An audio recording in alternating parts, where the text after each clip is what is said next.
Hello my dear students, मैं Shakir sir एक बार फिर से आप सभी बच्चों का 11th क्लास की केमिस्ट्री में वेलकम करता हूं।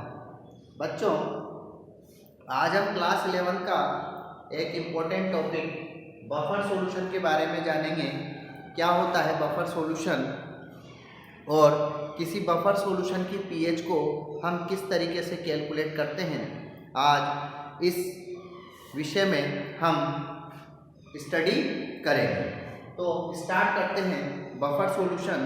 तो क्या होता है, तो बफर सॉल्यूशन ऐसे सॉल्यूशन होते हैं जो अपनी पीएच को रेसिस्ट करके रखते हैं by addition of small amount of strong acid और स्ट्रॉन्ग बेस। यानी ऐसे सॉल्यूशन जिनमें अगर हम थोड़ा स्मॉल अमाउंट में स्ट्रॉन्ग एसिड और स्ट्रॉन्ग बेस मिला दें तो भी ऐसे सॉल्यूशन अपनी पीएच को चेंज नहीं होने देते, अपनी पीएच को रेसिस्ट करके रखते हैं। ऐसे सॉल्यूशन बफर सॉल्यूशन कहलाते हैं। तो बफर सॉल्यूशन हम कह सकते हैं the solution which resist their pH values, resist their pH value by the addition of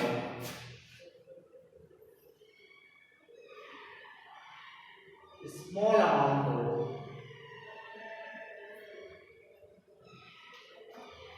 strong acid or strong base।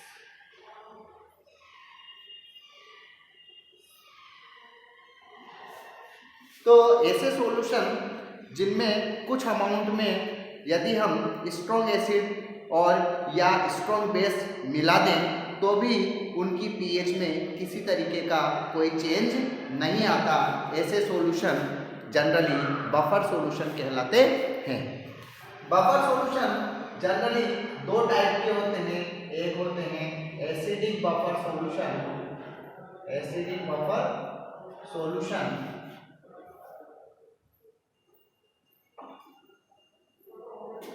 और दूसरे बनते हैं basic buffer solution. Basic buffer solution. Acidic buffer solution की यदि हम बात करें तो एसिडिक बफर सॉल्यूशन ऐसे सॉल्यूशन होते हैं जिनमें जो weak acid plus weak acid और स्ट्रॉन्ग बेस सॉल्ट से मिलकर बने होते हैं।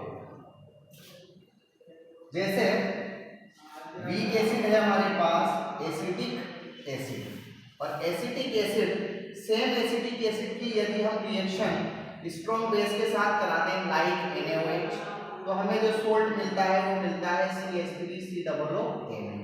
तो ये जो सॉल्ट है हमारे पास ये किससे मिलकर बना बच्चों? CH3 sodium acetate. Sodium acetate weak acid और स्ट्रॉन्ग बेस से मिलकर बना हुआ, यहाँ ये स्ट्रॉन्ग एसिड है और यहाँ ये एक वीक एसिड है। तो weak acid plus strong base से मिलकर बने हुए सोल्ट को, सोल्ट और वीक एसिड के मिक्सचर को तो हम एसिडिक बफर सॉल्यूशन नाम देंगे। तो acidic buffer solution is a mixture of weak acid plus weak acid और स्ट्रॉन्ग बेस से मिलकर बना हुआ सोल्ट होता है।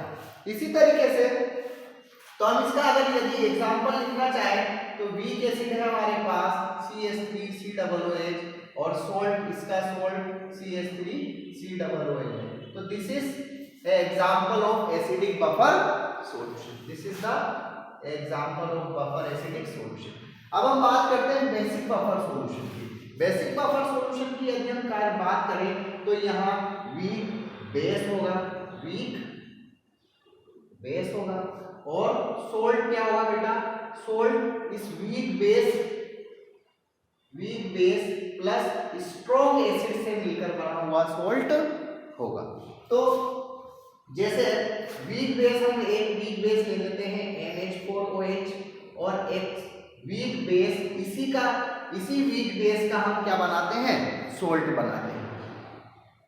आपको सोल्ट उसी वीक एसिड का या उसी वीक बेस का बनाना होता है। तो यहाँ हम इसी वीक बेस के साथ का जो स्ट्रॉन्ग एसिड के साथ सोल्ट बनाते हैं, दैट इज NH4Cl। तो ये जो एग्जांपल है, this is the example of basic buffer solution. तो इस तरीके से हम एसिडिक बफर सॉल्यूशन और बेसिक बफर सॉल्यूशन के एग्जाम्पल को बना सकते हैं। एक से ज़्यादा आप एग्जाम्पल लिख सकते हैं। इसके बाद अब हम बात करते हैं किस तरीके से हम पीएच बफर सॉल्यूशन की पीएच वैल्यू को कैलकुलेट करते हैं। तो हम सबसे पहले बात करते हैं एसिडिक बफर सॉल्यूशन की और उसके बाद बात करते हैं बेसिक बफर सॉल्यूशन की, किस तरीके से पीएच कैलकुलेट करते हैं। तो यहाँ हमारे पास एक एसिडिक बफर सॉल्यूशन है, acetic acid plus sodium acetate. सबसे पहले हम क्या करते हैं, एसिटिक एसिड को एक्वस में डाल देते हैं, पानी में डाल देते हैं, तो इट गिव्स एसीटेट आयन, हमें क्या बना और H+ आयन मिलता है। इसके बाद हम इस पूरे बफर को जब पानी में डालते हैं तो इसके सोल्ट के द्वारा भी हमें, इसके सोल्ट के थ्रू भी हमें जो है एसीटेट आयन और Na+ आयन मिलता है। हम जैसा कि हम जानते हैं ये एक एसिटिक एसिड एक वीक एसिड है। तो वीक एसिड जो है पानी के अंदर या एक्वस के अंदर काफी कम आयोनाइज्ड होते हैं। ड्यू टू दिस रीजन इनका आयोनाइजेशन कांस्टेंट जो है हम Ka लिखते हैं। ये जो हमारे पास स्ट्रॉन्ग है ये वीक एसिड और स्ट्रॉन्ग बेस से मिलकर बना हुआ सोल्ट है। इसका सोल्ट होने की वजह से सोल्ट सारे के सारे क्या होते हैं बेटा, जनरली सोल्ट जितने भी होते हैं 99% जो सोल्ट होते हैं वो स्ट्रॉन्ग होते हैं। तो ये तो 100% आयोनाइज्ड होगा। तो यहाँ इसके द्वारा जो एसीटेट आयन दिए जाएंगे एक्वस के अंदर ये काफी ज्यादा होंगे। तो इसके लिए हम आयोनाइजेशन कांस्टेंट लिखेंगे। तो यहाँ हम इसके लिए K लिख देते हैं और इसके लिए हम, अब यदि इसके लिए हम K, इस वीक एसिड के लिए हम K यहाँ लिखते हैं, तो K क्या आता है बच्चों, इसके लिए हम लिख सकते हैं एसीटेट आयन का कंसंट्रेशन अपॉन H+ आयन का concentration divided bye acetic acid का कंसंट्रेशन। चलो क्या हम H+ आयन को निकाल लें, यहाँ से H+ आयन को निकाल लें तो हम इसको लिख सकते हैं K acetic acid divided by acetate ion का concentration of acetic acid divided by concentration of acetate ion. यहाँ ये जो हमने इक्वेशन लिखी है, इस इक्वेशन के दोनों ओर, इस इक्वेशन को हम बोथ साइड टेकिंग log 10 यानी log 10 से बोथ साइड हम यहाँ पर इसकी वैल्यू को -log 10 से मल्टीप्लाई कर देते हैं एट बोथ साइड। तो जब हम इसको बोथ साइड करते हैं तो this is log 10 H+ ion equal to -log 10 और इसको लिख देते हैं हम K, इसको हम इस तरीके से लिखते हैं Ka -log 10 concentration of acetic acid and ये नीचे से ऊपर जाएगा तो plus log 10 concentration of acetate. इस तरीके से हम इसको लिख सकते हैं। -log इसको हम लिख देते हैं pH, क्योंकि pH is equal to -log H+ ion होता है, हमने पढ़ा है। ये हो गया -log K को लिख देते हैं pK is equal to -log K। Minus log base 10। अब जब हम इसको यहां प्लस करेंगे भाई, जब हम इसको यहां प्लस करेंगे तो नीचे वाली कंसंट्रेशन ऊपर और ऊपर वाली कंसंट्रेशन नीचे चली जाएगी। तो यहां इसको प्लस कर देते हैं तो एसीटेट आयन का कंसंट्रेशन ऊपर आ जाएगा डिवाइडेड बाय एसिटिक एसिड का कंसंट्रेशन नीचे चला जाएगा।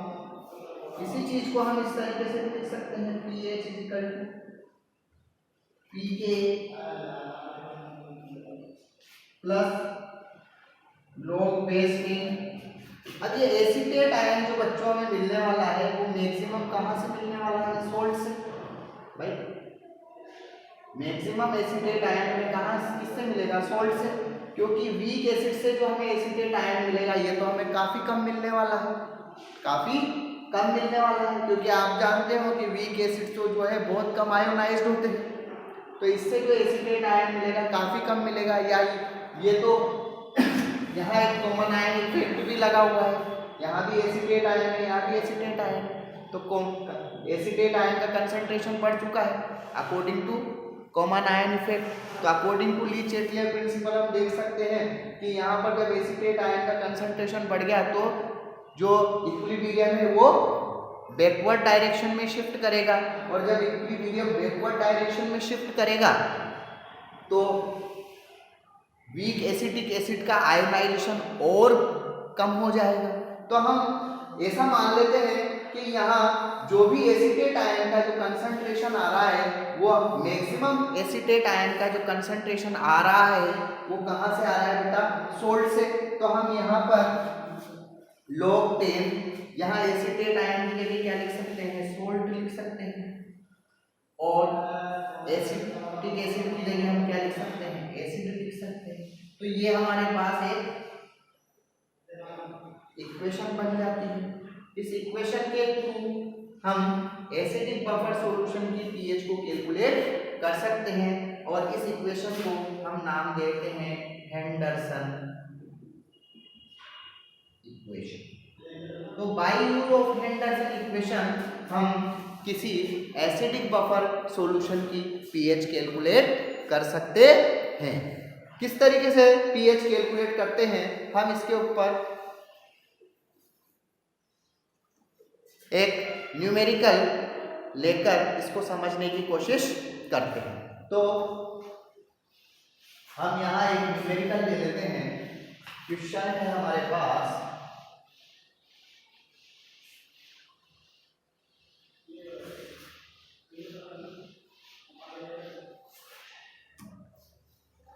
Question number 1, find out the pH of solution having 0.1 molar acetic acid. Find out the pH of solution having 0.1 molar acetic acid, 0.1 molar acetic acid जिसका K है आपको दिया गया है 10⁻⁴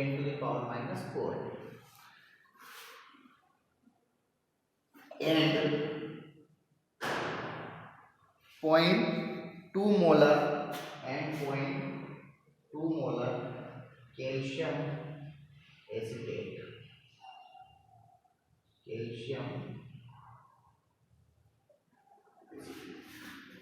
यानी इस क्वेश्चन को देखने से पता लगता है एसिटिक एसिड हमारे पास एक वीक एसिड है, और ये जो सोल्ट है ये वीक एसिड और स्ट्रॉन्ग बेस से बना हुआ सोल्ट है। तो ये दिस इज एसिडिक बफर। क्या है ये हमारे पास? एक एसिडिक बफर, और एसिडिक बफर का पीएच हेंडरसन इक्वेशन से कैलकुलेट करते हैं। यह रहा इसका इक्वेशन। तो एसिडिक बफर हम देख सकते हैं कि एसिडिक बफर सॉल्यूशन का pH is equal to pKa plus log base 10, ये सोल्ट और ये एसिड, सोल्ट का कंसंट्रेशन डिवाइडेड बाय एसिड का कंसंट्रेशन। pH कैलकुलेट करते हैं यहाँ हम जब इसकी पीएच कैलकुलेट करेंगे तो यहाँ हमें सोल्ट का कंसंट्रेशन रखना है, सोल्ट का कंसंट्रेशन हमें ये गिवन है, और यहाँ हमें एसिड का कंसंट्रेशन रखना है, एसिड का कंसंट्रेशन गिवन है। बट सोल्ट की अगर हम बात करें, हमारे पास सोल्ट है कैल्शियम एसीटेट, कैल्शियम एसीटेट, और कैल्शियम एसीटेट को जब हम आयोनाइज करते हैं तो it gives calcium +2 and +2 acetate ion, 2 mole acetate ion, 2 mole acetate ion. तो ये हमें 2 मोल एसीटेट आयन देने वाला। तो जब हम एसीटेट आयन का मैक्सिमम एसीटेट आयन हमें कहाँ से मिलेगा? सोल्ट से, और सोल्ट का कंसंट्रेशन हमें कितना दिया हुआ है बेटा? 0.2 मोल, 0.2 m। तो ये हमारे पास कितना था? 0.2 m, और ये 2 मोल में तो 0.2 इंटू 2m हो जाएगा। कितना हो जाएगा? 0.2 इंटू 2m, यानी 0.4 m। एसिड के लिए लिखते हैं, एसिटिक एसिड को जब हम आयोनाइज करते हैं it gives acetate ion plus H+ ion. Acetate ion कितना दिया है? 0.1, और यहाँ भी 1 मोल बन रहा है, यानी इसकी कंसंट्रेशन भी कितनी लेंगे हम? 0.1। तो यहाँ कंसंट्रेशन लेंगे 0.4, सोल्ट का कंसंट्रेशन लेंगे हम 0.4, और एसिड का कंसंट्रेशन लेंगे हम 0.1। रख देते हैं यहाँ फॉर्मूले में, PS = PK, PK की जगह लिख सकते हैं हम log K plus log salt का कंसंट्रेशन कितना है? 0.4 divided by 0.1। pH = log K का वैल्यू हमें दिया गया है 10⁻⁻4 प्लस log, ये हो गया हमारे पास 4, ये पॉइंट से पॉइंट कैंसिल, कितना बचा बच्चों? 0.4। तो log 4 का वैल्यू रख देते हैं। pH = ये -4 को इधर लेंगे तो ये क्या हो जाएगा बेटा? -4 log 10 प्लस log 4, log 4 का वैल्यू होता है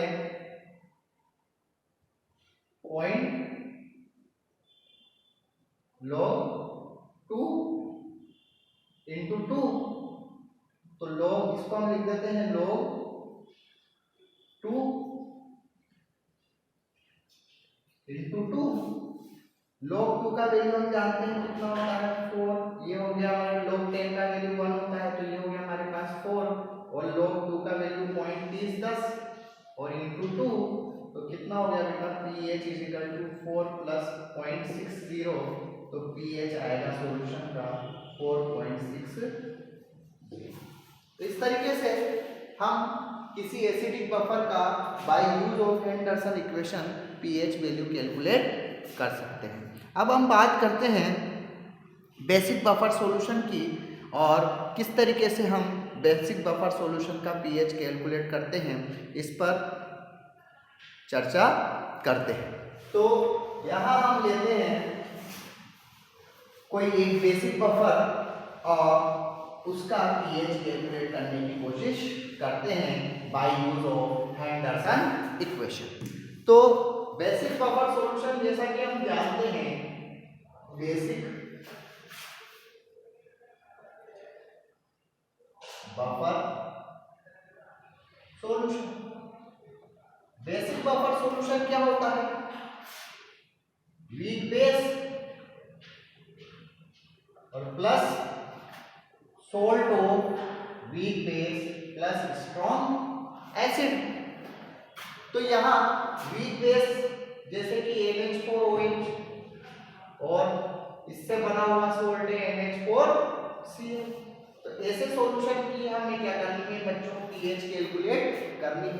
तो आइए किस तरीके से NH4OH को हम क्या करते हैं एक्वस में, जब इस सोल्ट को हम एक्वस में डालते हैं तो अमोनियम हाइड्रोक्साइड जो एक वीक बेस है, ये NH4 प्लस आयन में और OH माइनस आयन में डिसोसिएट कर जाता है। इसी तरीके से इसका जो सोल्ट है, दिस इज वीक बेस और स्ट्रॉन्ग एसिड से बना हुआ सोल्ट है।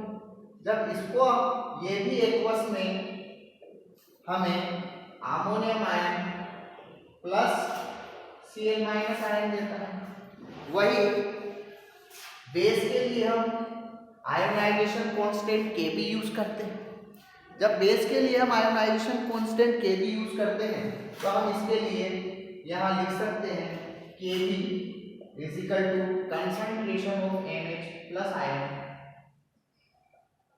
concentration of OH minus ion divided by concentration of ammonium hydroxide। यहाँ वही हम क्या करते हैं, यहाँ से OH माइनस आयन का कंसंट्रेशन निकाल लेते हैं। तो ये बनता है हमारे पास OH माइनस आयन का concentration is equal to Kb और concentration of ammonium hydroxide divided by concentration of ammonium ion.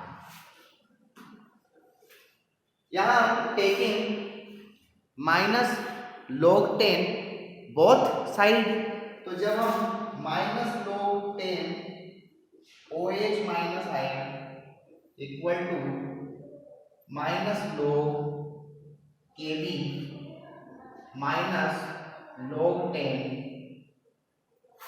NH4 OH और ये नीचे गया तो ये प्लस हो गया, तो log 10 log base 10 ammonium ion concentration.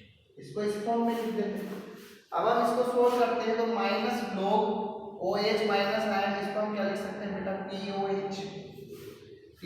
इसको माइनस log Kb को लिख देते हैं PKB। यहाँ plus log NH4 log 10 NH4 का कंसंट्रेशन डिवाइडेड बाई NH4OH का कंसंट्रेशन। इसको इस तरीके से लिख देते हैं और इसी इक्वेशन को हम POH equal to PKB NH4 plus ion हमें मैक्सिमम किससे मिलेगा, सोल्ट से मिलेगा। तो यहाँ हम सोल्ट लिख देते हैं, सोल्ट का कंसंट्रेशन, और NH4OH हमें कहाँ से मिलेगा, वीक। ये हमारे पास बेस है तो यहाँ हम क्या लिख देते हैं, base. This is another Henderson equation. This is Henderson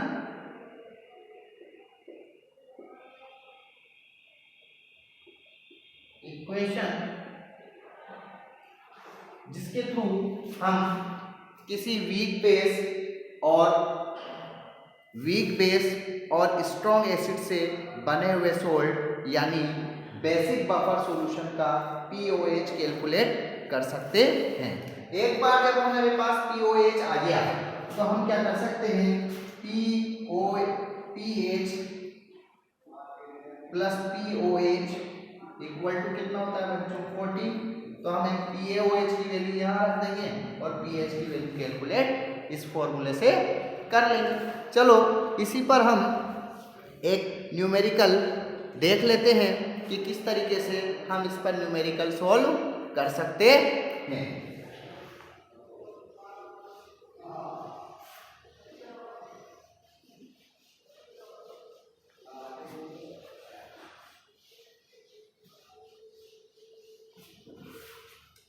यहाँ हम क्वेश्चन लेते हैं, question number 2, find the pH of solution. Find the pH of solution for mixing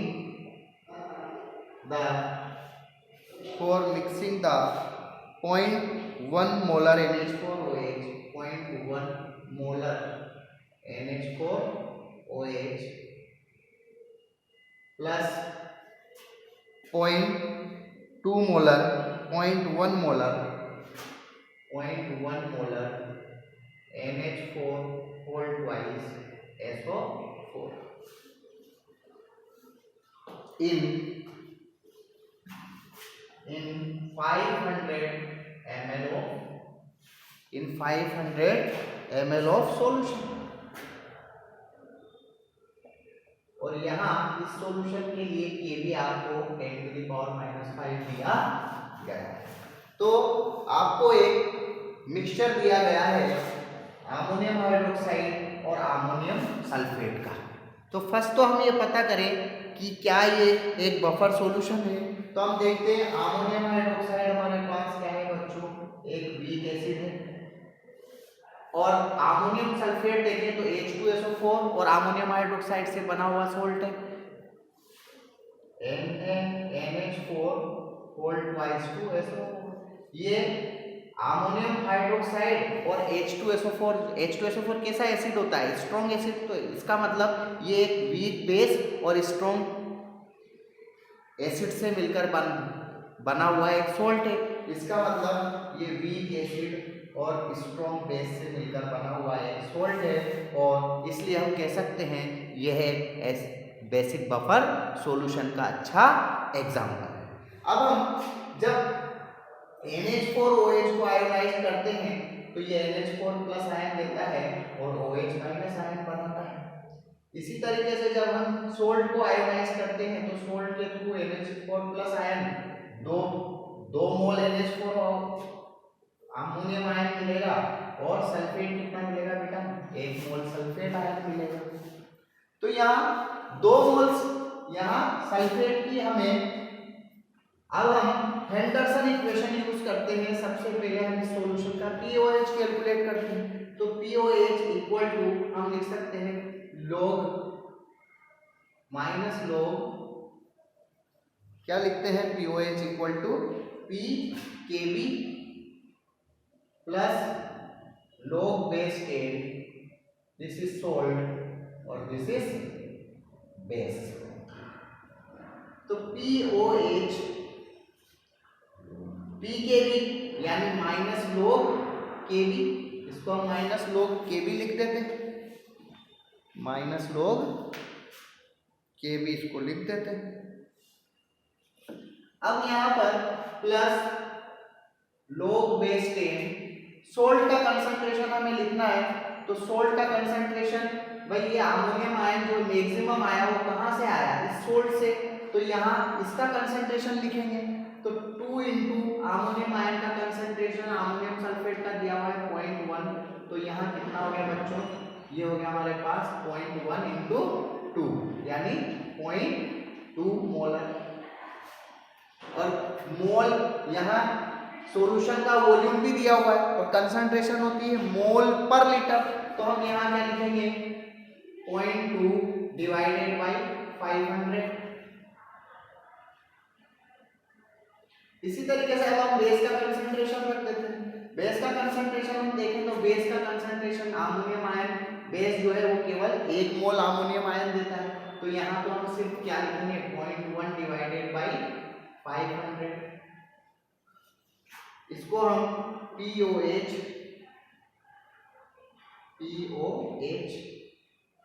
minus log केवी। तो POH हम निकाल सकते हैं माइनस लॉग केबी, यानी माइनस लॉग और केबी का वैल्यू हमें दिया हुआ है 10⁻⁵ लॉग बेस 10 प्लस इसको 500 से 500 कैंसिल हो जाएगा, क्या बचेगा 0.2 divided by 0.1 log base 10 0.2 divided by 0.1 यानी लॉग 2। तो POH इज इक्वल टू ये हो गया हमारे पास 5 और 2 डिवाइडेड बाई 1 यानी लॉग 2। लॉग 2 की वैल्यू हम यहाँ पर लॉग 2 की वैल्यू हम यहाँ रख देते हैं 5 प्लस 0.30। तो POH जो है हमारे पास आता है 5.30। हमसे क्वेश्चन के अंदर pH नहीं पूछा गया है, POH पूछा गया है। तो हम फॉर्मूला लगाएंगे POH plus pH is equal to 14। यहाँ pH is equal to 14 minus POH और pH is equal to 14 minus POH यानी 5.30। 0, तो pH हमारे पास आता है 8.30 और 5.30 06 और ये होता है हमारे पास, ये हमारे पास 70, यहाँ पर 700, ठीक है। चलिए हमारे पास इस क्वेश्चन में सॉल्यूशन का पीएच जो है वो 8.70 कैलकुलेट हम कर लेते हैं। पीएच का वैल्यू 7 से ज़्यादा होने का मतलब है कि सॉल्यूशन जो है वो कैसा है, बेसिक इन नेचर। पीएच का वैल्यू 7 से कम होने का मतलब है सॉल्यूशन का नेचर कैसा है बेटा, एसिडिक। और पीएच का वैल्यू एग्जैक्ट 7 होता है तो हम कैसा है कहते हैं कि न्यूट्रल सॉल्यूशन का फॉर्मेशन होता है। आई थिंक आपको बफर सॉल्यूशन का मेरा ये वीडियो अच्छा लगा होगा, और अगर आपको मेरा वीडियो अच्छा लगता है तो आप इसको शेयर और लाइक कर दें। Good day.